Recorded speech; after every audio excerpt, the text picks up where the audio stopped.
So today we saw the new Gladiator 2.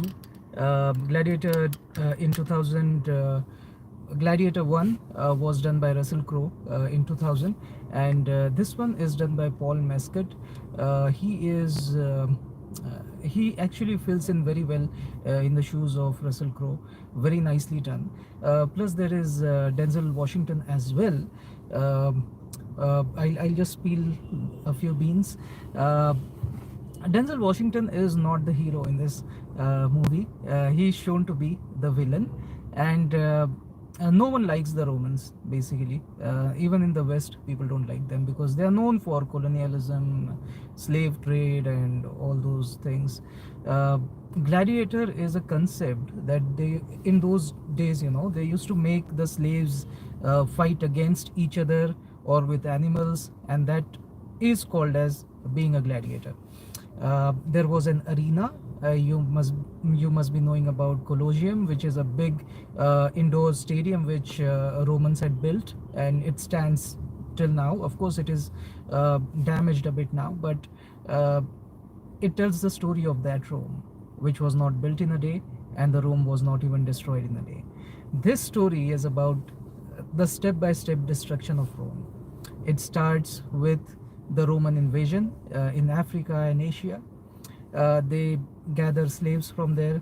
Some slaves who are brave and who are able-bodied, they fight as gladiators. Then they keep on winning match after match. They escalate the hierarchy, and then gradually they are inducted in the military of the Rome, and through the military they scale up the grades, and finally they can become noblemen as well. So there is this silver lining to the life of a gladiator. Every day they risk their lives in the arena, but if they fight long enough, they can become noblemen. They can become the citizens of Rome. And one such slave that is shown is Paul Mescal. He is shown to be somebody from African region, mostly Muslim region. Means it must be the Sahara Desert region. And at that time, of course, there were crusades and everything. So that time Europe was mostly under the control of the Christians, and upper part of Africa was under the control of the Muslims, and that's why it is shown properly that he comes from a Muslim land. And but actually towards the latter half of the movie, you come to know who he is. He is actually from Rome, and not anybody from Rome. He's a very special person from Rome. I leave the suspense for you to discover in the movie. I won't tell you the suspense this time. Like I said, in yesterday's movie, I spilled the beans too much. This time, I'm just giving teasers. So that is the whole long and short of the story, and you should be aware of who the gladiators are and this whole context, so that you're able to enjoy the movie better. Of course, the royalty is shown to be bad. Of course, the royalty is shown to be people who are not brave enough. Of course, those gladiators are brave, soldiers are brave, everybody is shown to be brave and nice, except the royalty. Royalty is also shown to be a little gayish. Gays are not shown in a very good light, by the way, which is also okay. Means I don't think gays should be uh, everything good should be told about gays. Every gender, every community can be either good or bad. So very nicely shown here. These gays were not shown to be good in this movie. uh, of course, they were not brave and everything. I've already said about this. Now, as the movie progresses, there are so many coups happening over there. So first of all, um, the Rome is ruled by two uh, princes, means two male princes, but they are gayish, and they are adolescent. One must be maybe in 10th standard, another must be around maybe 12th standard, something like that. But no, they are shown to be twins, by the way. They are shown to be twins, but one is way better built as compared to the other, but both are not very masculine. Of course, they are shown to be the royalty. They get pleasure out of other people's sufferings, and that is how the royalty is shown. Royalty is shown to be very, very bad. And then there is Denzel Washington, who used to be a slave, of course, coming from Africa. Uh, so that also justifies his skin color and his race. He was a slave, but then he rose through the hierarchy of gladiators. And then when he became a nobleman, then he started trading in the gladiators. Means he started getting these slaves and making them fight for the royalty. He got into the good books of these royal people. So he became a bad person over the time. Initially, in the first half of the movie, you start thinking that probably he'll help the hero who is a slave at that time, Paul. He'll help him to uproot the Roman Empire, to uproot these two gayish brothers. But in reality, he wanted the power only for himself. He is not good even for the gladiators. He was ready to trade their lives for small riches. He gambles upon their lives, and when he wins the gamble, he makes people lose their koti and everything, means all the palaces that they had. These noblemen are very rich, by the way. So kept on taking he kept on taking their property, which they lose in this kind of gambles. So he is not shown to be a good person. That's what I wanted to stress upon. Uh, but he has done his role well. Paul has also done his role very, very well, because Paul had to fit into the shoes of Russell Crowe, and Russell Crowe, as you know, has left very big shoes behind ever since his movie Gladiator 1, which came in 2000. So after 2000, after 24 years, when this movie has come, the second part of the movie has come, of course there were a lot of expectations, and I'll say acting wise the expectations are fulfilled by Paul very, very well. Direction wise also, the first movie was amazing. Storyline was very gripping, fast story, fast screenplay.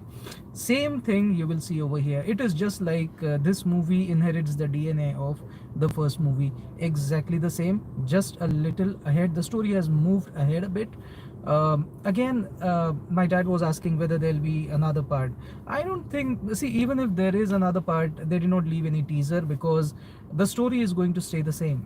Rome kept on being ruled by such bad people, and Rome, just like Rome was not built in a day, Rome was also not destroyed in a day. So even though this time it is shown that the entire pillars of Rome were, there'll be rule of law, there'll be democracy and everything. I don't think it will happen in Rome. The time was not conducive for democracy at that time, and so I think there will be some kind of nobility. If not the kings, then it will be the nobility who will be ruling it over the time. Of course, after the death of Paul, things will go haywire once again, and once again, Rome will fall into her hands of bad people. And then there's again a scope for the third part, or maybe they'll move back in the time and show Gladiator 3 movie. Anything can happen, but I don't think they have much of a plan for Gladiator 3. Probably they'll just see how this movie does in the market, and then they'll probably uh, launch the next part. I haven't heard about the next part, by the way. Now, how is the movie doing in the theater? My dad, and there was one more boy. So we were the only three people in the entire theater. So I don't think the movie is doing really well, especially in towns like India, like Akola. I belong from Akola, so it's a city, by the way, but a two-tier city, you can say. So in tier two cities, I don't think it is doing really well. I mean, I'm just giving example of my city. I don't know. Just three people in the entire, and this was of course first day, first show. In spite of that, just three people. I don't think it will be financially viable for the theaters to keep this show running.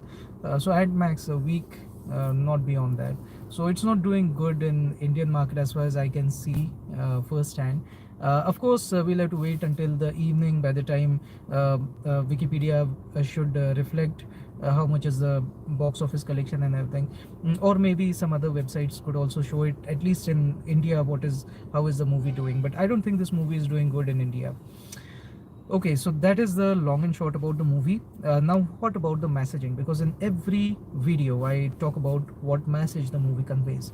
Now, this movie is the fourth movie that I'm seeing about family, it shows about father-son bond once again, father-mother bond, the family relationship. Uh, so let me now from here onwards there will be spoilers. So if you don't want spoilers, you can leave the video right away. Okay, so now the spoilers start. Uh, in part one, there was Maximum, that is Russell Crowe, Maximus. Maximus's son uh, is shown to be Paul Mascot in this movie. Okay, and his mother is also shown to be a queen this time, and of course she is married to somebody else also.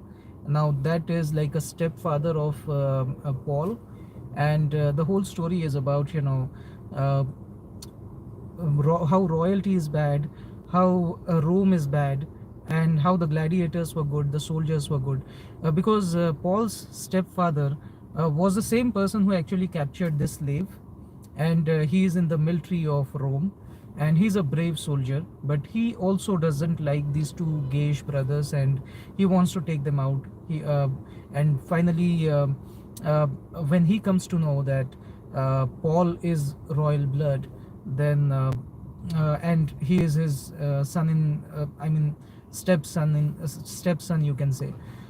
So uh, he wants to, put him on the throne and take down these two gayish rulers.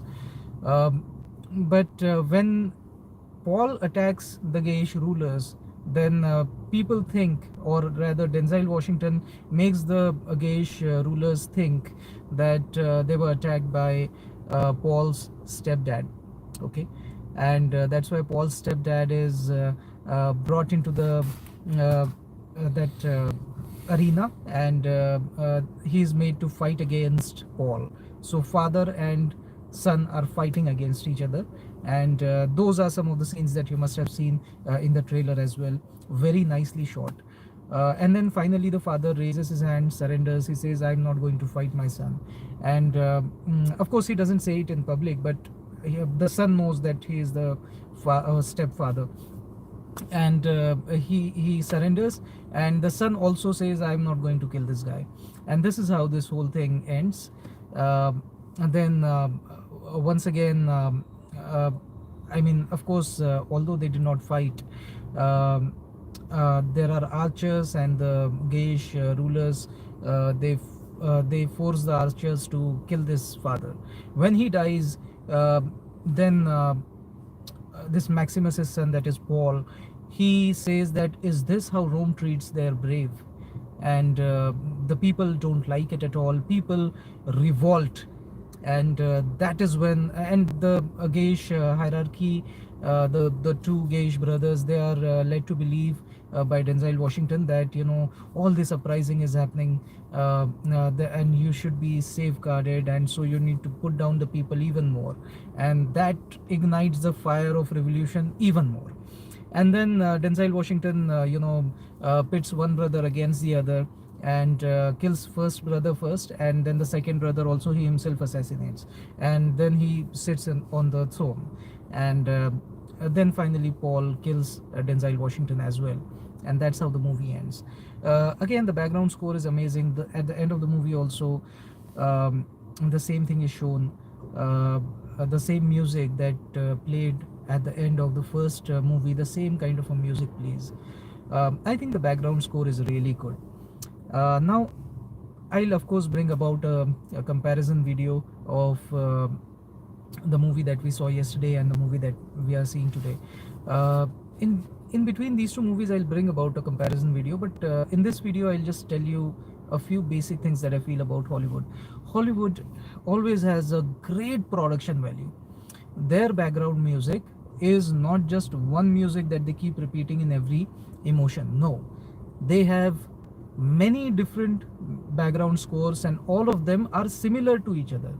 It's almost an album of background scores. Very nicely done. This is how Hollywood always does it, and that's why their movies, of course, they have to spend a lot for that. Their sets are great. Their sets are really great. I mean, here also, again, attention to detail is great.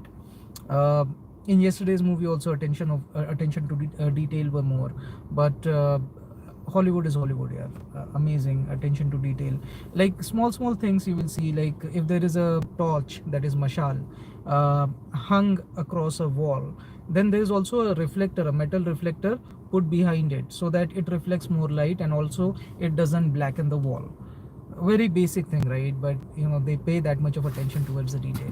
Colosseum is shown very nicely, the Roman roads are shown very nicely, tar roads are not shown, obviously, but some of the Bollywood movies, they show uh, they show Indian kings, and the Jhumar is having electric bulbs in it. I mean, that is how foolish some of the Indian filmmakers are. But Hollywood usually doesn't do such brazen mistakes. So of course, a lot of research goes into every Hollywood movie, and they do it a lot better than any other film industry in the world. But I'm very happy that the Indian film industry, coming from any region of India, they are doing much better now, and we are competing with Hollywood. But let me say it very bluntly: Hollywood is Hollywood.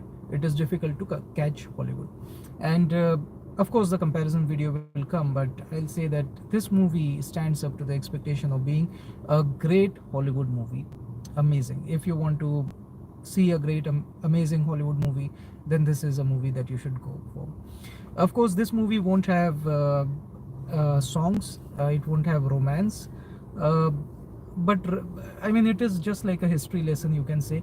A little glamorized history lesson, that is all that it is, and probably that is why people won't like it, especially in India. People won't like it. It has an audience abroad, but I don't know how Gladiator is doing abroad as well. But yeah, it seems to be like a documentary, it seems to be like a history lesson, only a little glamorous version of that history lesson, but after all, it's a history lesson, and that too a fictitious history lesson. So that can be a loophole of this movie, and probably people are not going to be very excited about it. But otherwise, see, people like me would really like this movie. I liked it, I enjoyed it.